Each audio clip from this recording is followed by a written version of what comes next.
avanzar. Déjeme saludar ahora sí a Jorge Gómez Naredo, director del periódico Regeneración, colaborador de Polemón MX, la revista, y miembro de esta familia sin censura. Te ofrezco una disculpa por la espera, mi querido Jorge Gómez Naredo. Creemos importante escuchar la voz de los protagonistas, como también es importante escuchar tus opiniones. ¿Cómo estás? Hola, querido Vicente. No, pues muy interesado en todo lo que has hecho, la cobertura de todo lo que está sucediendo, y pues yo encantado de estar aquí contigo. Gracias, y también saludo al escritor, al periodista, al miembro de esta familia sin censura, analista político, al sensei Ramiro Padilla Tondo. Te saludo con mucho gusto, Ramiro. Gracias por la paciencia. No, al contrario, Vicente, un placer estar ahí, sobre todo compartir con Jorge, un placer, y lo saludo con mucho gusto. Pues déjenme empezar preguntándoles, ¿con qué cara estos personajes como Gómez Leiva, como Marín, se dicen ser víctimas, atacados por el presidente Andrés Manuel López Obrador, cuando los exhibe en la mañanera? Ciro, sobre todo, no tarda el presidente en decir Gómez Leiva cuando ya está en su programa respondiéndole al presidente. ¿Con qué cara se han defendido lo indefendible y a los indefendibles, Jorge? Sí, no, sin duda estos personajes que durante muchísimo tiempo, bueno, pues llevan años practicando un tipo, pues no sé si podríamos llamarlo de periodismo, pero sí un tipo de línea editorial en donde siempre se han plegado a los intereses o de las grandes corporaciones o de los grupos políticos hegemónicos del PRI y del PAN. Recuerda que Ciro Gómez Leiva fungió como una parte importante en la elección en la elección del 2012. Ciro, desde Milenio, todos los días hacían una encuesta donde se mencionaba que Enrique Peña Nieto era imbatible, una encuesta de GAISA, si mal no recuerdo, donde decía que Enrique Peña Nieto era imbatible, que nada podía prácticamente quitarle puntos. Y pues esa encuesta que todos los días publicaba Milenio y que él todos los días, cuando estaba en Milenio, repetía en su programa, pues fue importante, ¿no? Para que Peña Nieto dijera, miren, yo voy ganando y no hay nada, ni ningún hecho, ni ninguna declaración que impida que llegue a la presidencia, ¿no? Entonces, desde ese momento y desde mucho tiempo antes también Ciro, pero era evidente que jugaba con Enrique Peña Nieto, ¿no? Cuando sucede los tristes sucesos, los terribles, los indignos sucesos en Iguala, con los estudiantes de la normal de Ayotzinapa, pues Ciro se plegó y fue parte importante, ¿no? O sea, esta versión, este editorial que ahora anda circulando mucho, ¿no? De cuando dice que prácticamente la verdad histórica es la única verdad y que se hizo muy bien, y prácticamente le da como unas flores, ¿no? A Murillo Karam, pues se evidencia no solo ese momento de Ciro Gómez Leiva, sino evidencia pues toda esta trayectoria de este periodista, ¿no? Desde Milenio, ahora desde Imagen, antes con su columna en Milenio. Y pues lo que tenemos son este tipo de personajes, de presentadores de noticias que le han hecho mucho daño, no solamente al país, sino también a la credibilidad de un gremio de periodistas que ha sido afectado, los periodistas de a pie, y que pues ahora sí que piensas en periodistas y dices Ciro Gómez Leiva y entonces dices Carlos Marín, que por ejemplo el otro caso de Carlos Marín es verdaderamente indigno, patético. Él, bueno, que trabajó durante muchos años en Proceso, pero se volvió un personaje verdaderamente triste en, digamos, el espectro de la comunicación en México, ¿no? Entonces, pues a mí me parece que son indignos y que cada vez sale más, se les evidencia más, y que ahora con los informes que se ha habido y con este papel tan atroz que jugaron y que siguen jugando, porque ahora en el debate con Epigmenio Ibarra, en la invitación que le hace Ciro Gómez Leiva todos los miércoles, pues él prácticamente dice, no, pues es que yo nada más dije lo que había y me basé en las investigaciones que se hacían. O sea, ¿para qué nos quiere ver como la cara de estúpidos, no? Ciro Gómez Leiva jugaba un papel fundamental durante los sexenios de Felipe Calderón y de Enrique Peña Nieto, y lo mismo Carlos Marín, ¿no? Entonces, que se les exhiba a mí me parece que es un acto de justicia y que ahora pues estamos viendo todo lo indigno que ha sido buena parte de su carrera. Ramiro Padilla Atondo, exhibidos. Bueno, tan es así que el presidente dice, si nos pudieran echar la culpa por la desaparición de los normalistas, hasta eso hicieran. Y te puedo asegurar que ahí estuvieran Ciro Gómez Leiva, Joaquín López Dóriga, Carlos Marín y todos estos personajes. Pues acuérdate de cuando le pusieron fotos con los Abarca, ¿no? Al presidente, querían de a fuerzas asociarlo con el tema allá en Ayotzinapa. Es que estamos viendo, sobre todo esto es un tema muy interesante porque estamos viendo dos modelos de comunicación totalmente distintos. El modelo vertical, que es el que representan ellos, como bien lo planteaba Jorge, en el caso de las encuestas, creo que eran de GEA-ISA, donde ponían a Peña Nieto con 20 puntos de ventaja sobre López Obrador, cuando la realidad era que iban empatados o López Obrador tenía una ligera ventaja. Si no hubiese tenido ventaja López Obrador, no hubiese tenido caso que, por ejemplo, se gastaran 100,000 millones de pesos en tarjetas Monex, con 25 millones de pesos en efectivo, que fue un escándalo y que al último creo que tuvieron que regresar el dinero, pero era así como se manejaban las cosas. En el caso de los modelos de comunicación, en este caso podemos hablar de Sin Censura, podemos hablar de Polemon, que son medios de comunicación que tienen que ver con la horizontalidad, esto es, que no están sujetos a intereses de grupo, intereses gremiales, a intereses gubernamentales.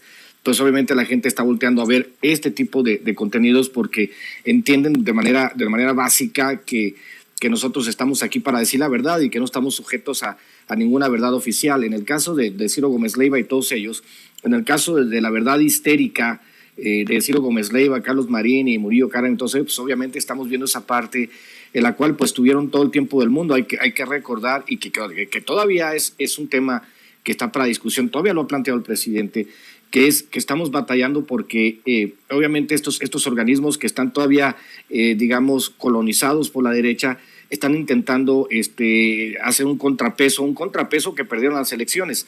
Entonces, por ejemplo, la sentencia del TRIFE contra López Obrador, lo que hace el INE contra López Obrador, lo que hacen los juzgados al ampararse de manera masiva para que no salgan las obras de infraestructura, pues es una muestra de esto, de un poder vertical que ha perdido el piso, y nosotros como poder horizontal pues estamos desnudando a todos estos comunicadores que lo único que han hecho a través del tiempo es engordar sus bolsillos y mentir de manera descarada, siguiendo el juego del poder, mi querido Vicente. Así es, y mientras tenemos un tema tan fuerte como es el tema de Ayotzinapa, ¿cómo ves a esta oposición que solo sirve para las burlas? Mi querido Jorge Gómez Naredo, con el tema de los legos, ahora es que ya ni sé qué adjetivo o qué decir, pero hay que exhibir esto para las audiencias, Jorge. Sí, no, lo que ha hecho el PAN es indigno. No solo, bueno, lo del Lego no es que sea como un hecho aislado, sino que constantemente el PAN no es que es, no entiendo, no creo que sea la palabra desprestigiado, pero ha caído cada vez más y más bajo. Recuerda cuando fue esta senadora Kenia al aeropuerto internacional, al Felipe Ángeles, y llega y no sabía ni qué criticar porque pues estaba bien, y entonces empieza a criticar cualquier absurdo. Pero llegar a lo que hicieron, que ya habían llegado porque habían hecho una maqueta, ponerlo como un Lego, o sea, ¿cuánto dinero les salió hacer los legos, hacer el cartel, montar un verdadero show? Y creo que aquí, en el tuit que mostró hoy el presidente de un colaborador de Sin Línea, Eric, es muy interesante porque sí, o sea, el PAN no tiene proyecto de nación. O sea, la actual oposición ahora no ha planteado algo distinto a la Cuarta Transformación, no ha planteado una forma distinta de gobernar. No hay absolutamente ninguna, digamos, planteamiento de Estado de Nación distinto, no hay alguna cosa que diga, no, miren, Morena está haciendo estas cosas mal, nosotros las queremos hacer así, nosotros buscamos realizar tales acciones de esta forma y entonces pretendemos cambiar la circunstancia en la cual estamos. No hay absolutamente ningún proyecto de nación, no hay ninguna propuesta o ningún proyecto en cuanto a seguridad, en cuanto a políticas públicas, en cuanto a infraestructura. A lo único que ha hecho esta oposición panista, e incluida también la priista y también la de Movimiento Ciudadano, pues es una cantidad de absurdos y de humillaciones que ellos mismos se hacen. Lo de poner en el Senado un juguete Lego para criticar al hijo del presidente, que ni siquiera es funcionario público, y decir que todo está mal en la Cuarta Transformación y que todo está mal en el gobierno de Andrés Manuel López Obrador, pues es no entender absolutamente nada de lo que está pasando. Y entonces uno se va a poner a pensar cómo quieren convencer a los ciudadanos, a la gente, para que voten con ellos, si sus propuestas es poner un Lego en el Senado, ¿no? Lo cual a mí me parece que también es una falta de respeto a esa instancia, ¿no? Entonces lo que hacen, pues han pasado de traer al líder de la ultraderecha española, Santiago Abascal, y decir que es un gran líder y exhibirse como ultraderecha española, a poner un Lego en el Senado, ¿no? Me parece que es indigno. Y lo que me parece que es todavía como más absurdo es que ellos piensan realmente de que están haciendo un buen trabajo de oposición, porque tienen quizá unos cuantos likes en Twitter o en Facebook, ¿no? Me parece que es indigna esta oposición que tenemos, me parece que no ha entendido nada de lo que estamos viviendo y que tampoco comprende qué significa la Cuarta Transformación, ¿no? Entonces, pues van de humillación en humillación, pues allá ellos, ¿no? Y vaya que se estuvo chingón el tuit de Eric Gutiérrez. Le mando un saludo al brother Eric Gutiérrez, fundador de Sin Línea MX.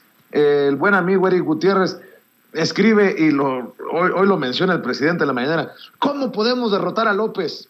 Debemos crear una plataforma para presentar un proyecto alternativo al de Morena. Presentemos propuestas de ley que beneficien a la población. No, mejor hagamos una casita de Legos. Y todos, sí, pues es que para eso han servido en la oposición, una oposición de juguete, una oposición infantil que ya pasó de moralmente derrotada a lo que le sigue, querido Ramiro.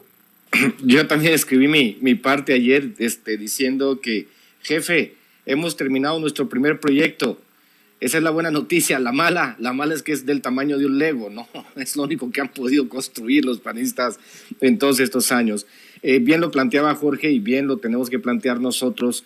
No hay nada que pueda hacer porque obviamente los trolls y los bots en Twitter no votan. Entonces, la fuerza democrática está en las calles, los votos están en las calles, los que tienen la credencial de elector están en las calles.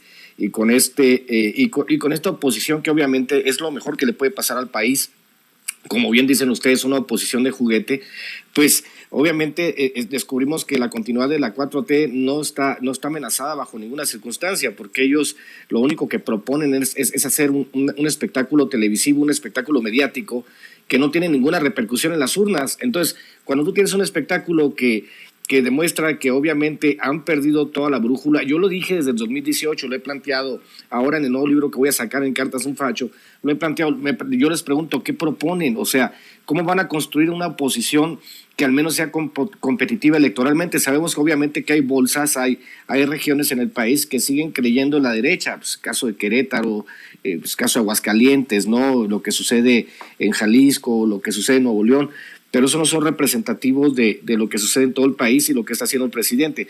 Entonces, si la oposición no se da cuenta, si han sido incapaces con todos los miles de millones de pesos que les pagaron a los medios de comunicación, a los pseudointelectuales, y no han podido construir un discurso medianamente orgánico, pues están condenados a desaparecer. Esa es la realidad. Lo hemos dicho en muchas ocasiones y con todas sus letras, ¿no, señores? De verdad, siéntense, necesitamos una oposición en este país y ustedes no están haciendo una oposición de calidad porque no están entendiendo cómo funciona el asunto.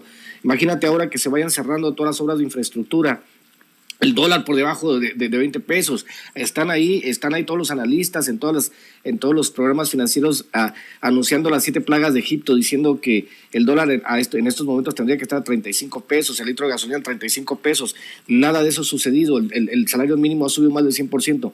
¿Dónde está el apocalipsis anunciado por la derecha? En ningún lado, porque simplemente era menester trabajar de manera honesta la hacienda pública para que todo saliera como tiene que salir, mi querido Vicente. Es extraordinariamente ridículo que en vez de tener oposición tengamos payasos, nomás les falta la pinche nariz roja, ¿no? Y qué vergüenza, mi querido Vicente. Y ya que estamos en estas cosas, estaba buscando alguna disculpa de Azucena Uresti, la conductora estrella de Milenio. Ya ven que cuando el presidente Andrés Manuel López Obrador le ha criticado, le ha exhibido, rápido sale a contestarle al presidente Andrés Manuel López Obrador, pero no ha ofrecido disculpas, salvo que ustedes me digan otra cosa, por haber promovido una fake news con la balacera que no fue balacera en el aeropuerto de Cancún, Quintana Roo, y cuando precisamente publicó la fake news, le dio vuelo a la fake news, pues la señorita Azucena Uresti editorializó diciendo: ¡qué angustia! ¡Qué incertidumbre! ¿Hasta cuándo? Son unos soberbios. O sea, está bien que le respondan al presidente, pero cuando tienen la daga clavada, que por lo menos admitan que se equivocaron. Pero no, así las cosas en los medios tradicionales. Y perdón por regresar la burra al trigo, mi querido Jorge Gómez Naredo. Sí, no, lo de Azucena Uresti me parece que es ya una cuestión constante. Ella, que es una presentadora de noticias en Milenio y que tiene el espacio, o sea, una fuerza, ¿no? Como tal en su medio de comunicación y en otros medios que elabora, me parece una falta de profesionalismo poner ese mensaje que tú acabas de leer cuando no había ningún tipo de confirmación. Y no solamente es que difundió una posible balacera en el aeropuerto de Cancún, sino que generó una especie de indignación por un hecho que ella ni siquiera había comprobado. Y tampoco hubo una disculpa no a Andrés Manuel y no a Quintana Roo, no, una disculpa a sus propias audiencias por haber difundido esa noticia falsa. Además, dejó el mensaje, dejó ese tuit, en lugar de borrarlo y decir, bueno, pues me equivoqué, lo borro, punto, lo dejó, y yo creo que todavía está ahí ese tuit, ¿no? Entonces, a mí me parece que sí es una falta completa de respeto. Y no solamente ella, porque prácticamente, como hoy lo dejó claro Elizabeth Vilchis en la sección esta de quién es quién en las mentiras, fueron varios, ¿no? Fueron Reporte Índigo, fue Reforma, fue Animal Político, fue Grupo Radio Fórmula, que incluso Grupo Radio Fórmula afirmaba, ¿no?, que había muertos y que había restos humanos. Me parece que esa parte es también una profesionalismo de los propios medios, pero es esa ansia que tienen de observar que esto está terrible, ¿no? Que es decir, que la cuarta transformación está en una especie de decadencia, y entonces utilizan un rumor, porque en ese momento es un rumor, unos videos sin contextos, y entonces ellos lo transforman en una especie de balacera donde hay muertos, donde hay violencia y donde es como el elemento o el, digamos, el símbolo de la tragedia en la cual la 4T ha transformado a México, ¿no? Es verdaderamente lamentable, y por supuesto ellos nunca ofrecen disculpas. Y bueno, pues ahí está el caso de Azucena Uresti, que no es el único caso, porque ha habido muchísimos con Azucena Uresti también, cómo se portó con Hugo López-Gatell, cómo inició y continuó una guerra de desprestigio terrible contra el subsecretario de Salud, y bueno, pues otros muchos casos. Y claro, cuando desde la presidencia, desde una mañanera, Andrés Manuel les dice, oigan, pues es que están mintiendo, pues ellos se indignan y entonces hablan de libertad de expresión y hablan de que Andrés Manuel provoca que haya violencia en contra de los periodistas. Yo creo que ese no es el debate, ese no es el punto de vista, y sí, me parece que es el profesionalismo y cómo actúan estos medios de comunicación y estos comunicadores. El caso, me parece, de Azucena Uresti es muy lamentable. ¿Cómo ves, querido Ramiro, en momentos en que se le exige también que se disculpe Ciro Gómez Leiva por defender una verdad histórica que ha quedado demostrada que no existe, que es una infamia, pues también otros comunicadores pues muy gallitos o de muchos pantalones muy envalentonados a la hora de prender las cámaras y los micrófonos, pero que cuando son exhibidos en sus mentiras, pues hacen hacen mutis. Pues total, han de pensar que la audiencia es tonta, ¿no? Pues hay que recordar que es cuestión de mercados también, y como lo planteaba al inicio de nuestro segmento, el tema de la verticalidad de los medios de comunicación y de las órdenes que vienen de arriba para indicarle a esta señora Azucena qué es lo que tiene que decir y qué es el tratamiento editorial que le tiene que dar una noticia, es lo que hace que pues ella tenga que salir. Pues para eso le pagan, para decir lo que a los dueños de los medios de comunicación les conviene, para golpear al gobierno. En sí, pues hemos visto que son, digamos, de cierta manera tontos sutiles al sistema. Todos ellos, Carlos Loret de Mola, por ejemplo, ¿no? Y sus montajes, Carlos Marín exigiéndole disculpas a la gente que criticó a Murillo Karam, ese tipo de cosas, pues, pero al final de cuentas hay que entender que mientras nosotros buscamos la horizontalidad en la información, esto es que le llegue al mayor número de gente la información más sana posible, más limpia. Ellos con su verticalidad están intentando, pues obviamente, construir una narrativa del fracaso, pero el único fracaso que han logrado es el de ellos, porque obviamente pues conforme va avanzando el gobierno y se van descubriendo la manera en que se trabajaba el sistema a favor de los poderosos, a favor de los que se hacían multimillonarios del presupuesto, a favor de los rabiosos. Lo que decía Álvaro Delgado ayer, por ejemplo, debería ser un escándalo nacional que Kimberly Clark y Claudia X González hayan subido artificialmente los precios, asociándose con otras compañías, por ejemplo, que es un robo a la nación, que es un robo a los consumidores y que deben ser castigados con una megamulta. Y nadie está hablando de ello, ¿no? Hablamos de otros temas que son, digamos, más veniales, más banales.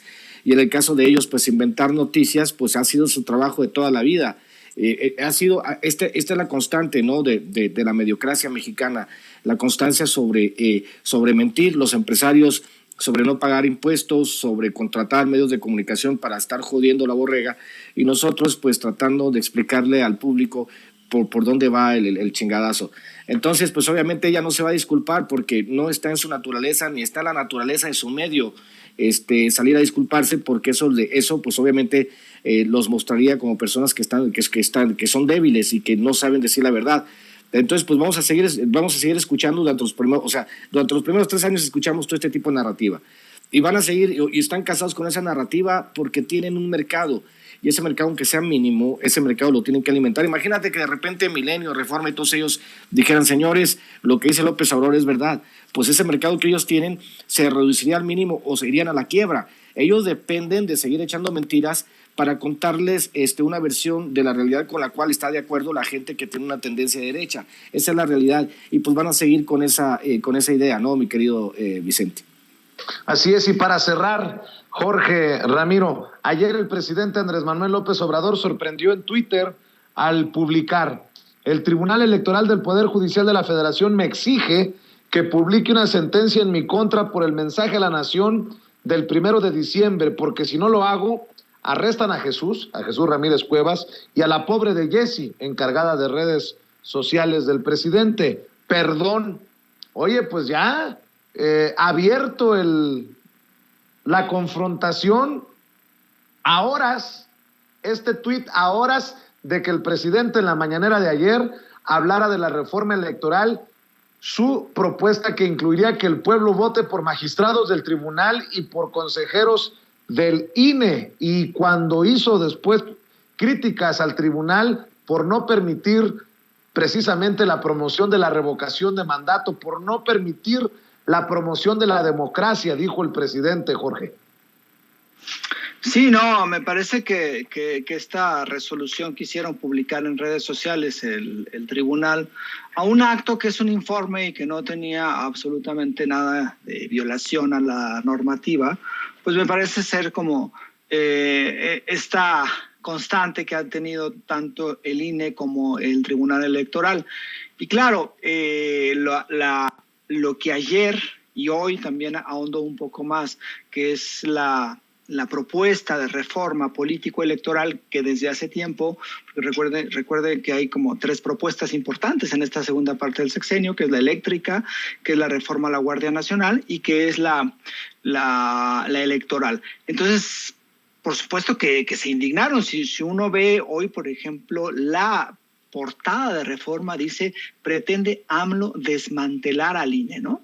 Y claro, están muy indignados porque esta propuesta pues es como los hizo enojarse muchísimos, en que los consejeros, en la propuesta que dice Andrés Manuel que va a presentar, los consejeros serían electos, de 60 propuestas quisiera el Poder Judicial, el Poder Legislativo y el Poder Ejecutivo, para que la gente pudiera votar por ellos, ¿no? Y esto a mí me parece que esta indignación es como un poco absurda, ¿no? En esta nota de Reforma salió Luis Carlos Ugalde, este personaje de triste memoria porque fue uno de los participantes en el fraude del 2006 y después como consejero del IFE, y después Leonardo Valdés Urita, que también fue el que avaló el fraude electoral en 2012 con Enrique Peña Nieto. Estos personajes dicen que en ningún lugar del mundo se votan y que puede ser que si se votan sean consejeros que representen a los partidos políticos. Lo que estamos viendo hoy con los consejeros electorales y con muchísimos de los magistrados electorales también es que representan los intereses de los partidos políticos. Los partidos políticos en el legislativo los colocan, ellos representan a esos partidos. Ciro Murayama y Lorenzo Córdoba representan, nos impusieron los perredistas y representan los intereses no solamente de los perredistas, sino también de panistas y priistas. Entonces, a mí me parece que esta propuesta, que se va pronto a conocer y a debatir, pues les genera muchísima tirria, porque al final lo que tienen es miedo a la gente, ¿no? Es miedo a que la gente elija, es miedo a que la gente tenga más voz, y por supuesto, estos señores, ¿no? Que tanto dicen, no, que la democracia participativa y que la sociedad debe de estar más inmiscuida en los problemas del salón, en los problemas del país y en las decisiones, son los primeros que empiezan a decir, no, oye, pero no dejes votar a la gente porque va a votar por personas no profesionales, o va a votar como si la gente fuera estúpida y como si la gente no tuviera la capacidad de discernir, la capacidad de ser crítica, la capacidad pues de tener una voz y de tener una consistencia en cuanto a las decisiones que toma, ¿no? Entonces, al final me parece que lo que tienen miedo estos señores es que la gente participe y que la gente tenga voz y que la gente cada día participe más en las decisiones del país. Y creo que hacia ese lugar va enfocado la reforma de Andrés Manuel. Ramiro, cerramos con tu opinión porque, a ver, que quede claro, apenas va hablando el presidente de esto en la mañanera. Imagínense cuando esté en el mero apogeo el debate por la reforma electoral, va a haber muchos que van a comprar rodilleras y se van a tirar al piso como víctimas de este autoritario mandatario, ¿qué dijo Cuadri? Autócrata, en fin. Mi querido Ramiro, te escucho con estos del tribunal y con estos del INE que andan bravos. Vamos a entender de nuevo cómo funciona o cómo se ejercita el poder en este país. El TRIFE no se puede poner a jugar a las vencidas con el presidente porque va a perder. El INE no se puede poner a jugar a las vencidas con el presidente porque va a perder. Se llama democracia y deberían de entenderlo todos estos actores de la derecha, la extrema derecha, aquellos derrotados históricamente que ya van de salida. El presidente tiene toda la razón porque nosotros no podemos seguir siendo rehenes de cuotas partidistas. Hay que recordar que en un momento el INE fue bastante independiente y que dijeron priistas, panistas y perredistas, ni madre, vamos a negociar los puestos, tú te quedas con 3 consejeros, yo me quedo con 3, tú te quedas con 2, nos repartimos, ya y muere, pero pues obviamente tener una representación partidista. Imagínate toda la gente indignada, por ejemplo, en esta plataforma ilusoria llamada Twitter, que hemos colonizado nosotros los chairos y donde le estamos rompiendo en su madre. Decimos, no pueden hacerlo porque no tienen los elementos para hacerlo. Imagínense que se les ocurra que elijamos a los ministros de la Suprema Corte de Justicia y decidan aplicar la justicia. ¡Qué horror! Así no debe de funcionar. Nos quitan espacio de movimiento, margen de movimiento a nosotros desde la extrema derecha. Imagínense que tengamos que elegir consejeros electorales que tengan una trayectoria limpia. No, ¿qué les pasa?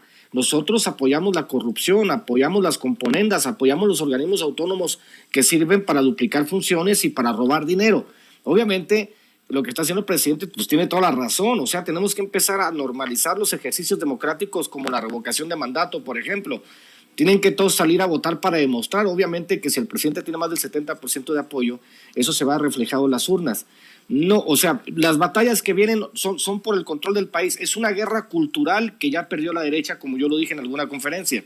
Ahora lo que tenemos que hacer es terminar con los últimos actos de resistencia de esta derecha y encaminarnos hacia una democracia plena y participativa, donde obviamente ellos van a ser históricamente marginados porque no hay posibilidades de que operen bajo los parámetros democráticos. Hay que reconocerlo, no pueden trabajar con parámetros democráticos. Lo de ellos es robar del presupuesto, engañar a la gente, hacer sus componentes en el oscurito y negociar como han negociado toda la vida tras bambalinas de espaldas al pueblo. Entonces me parece que se acabó el pleito, señores. Nananana, hey, hey, goodbye, dice la canción. Ya ustedes van de salida y van a ser recordados como la basura que dejó el sistema autoritario que gobernó durante 80 años con la complicidad del PAN, mi querido Vicente. Muy bien, pues querido Ramiro Padilla Tondo, ¿por qué no cerramos invitando a la gente para que te busque y te apoye en tus redes sociales y hasta en tus giras, querido Ramiro? Sí, fíjate que vamos a tener un programa muy interesante con un empresario muy importante que apoya a la 4T, hoy en mi programa de la noche, creo que va a ser a las 7, 8 de la noche, Chaironomics, a través de Chairovisión TV y a través de Ramiro Padilla Tondo, y creo que también a través de la Gatósfera, con el profesor Francisco López y mi querido especialista Abel Ayala, que cada día se suma más gente especializada a los espacios para explicar, por ejemplo, en Chaironomics explicamos cosas o temas que tienen que ver con la economía, porque también los lunes, ya sabes, con Miguel Martín a las 10, 10 y media de la noche, donde hablamos de libros, hacemos propuestas de libros, y pues mañana a través de la plataforma Entre Chairos y Fifís con mi querido César Gutiérrez Priego. Así que te mando un abrazo y un saludo a mi querido Jorge Gómez Naredo. Gracias, querido Ramiro. Jorge Gómez Naredo, ¿en dónde te apoyamos a ti? Pues estoy en Revista Polemón, que es polemón.mx, y en Twitter y en Facebook es Revista Polemón. Me buscan como JG Naredo en Twitter y como Jorge Gómez Naredo en Facebook. Y bueno, pues encantado de estar contigo, querido Vicente, y con Ramiro. Es un gustazo. Gracias, cuídense mucho, nos vemos pronto aquí en Sin Censura. Un abrazo para Jorge Gómez Naredo y para Ramiro Padilla Atondo.